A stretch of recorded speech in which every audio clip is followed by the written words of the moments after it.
Luna एक जादुई परी है जिसकी अद्भुत क्षमताएं हैं।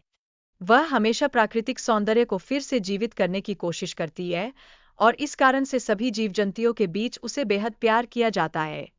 एक दिन, लूना एक सुनहरे रंग के तरबूज की मीठी खुशबू में खो जाती है। यह खुशबू उसे अपने जादुई बाग में खींच लाती है, जहां हर ओर खिलते फूल और चमचमाती तितलियां होती है। लेकिन एक दिन जादूगरनी का गुस्सा लूना के परों के लिए खतरा बन जाता है। लूना एक डरावने अनुभव का सामना करती है जो उसे अपनी खूबसूरत पंखों को खोने की चिंता में डाल देता है। फिर एक दयालु किसान और उसकी पत्नी लूना को बचाते हैं।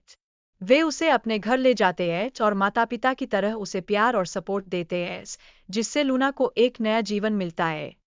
एक दिन, जब एक राजकुमार लूना की सुंदरता को देखता है, तो वह तुरंत उससे प्यार कर बैठता है और शादी के लिए उसे प्रस्ताव देता है। यह सब लूना के लिए एक सपने जैसा लगता है।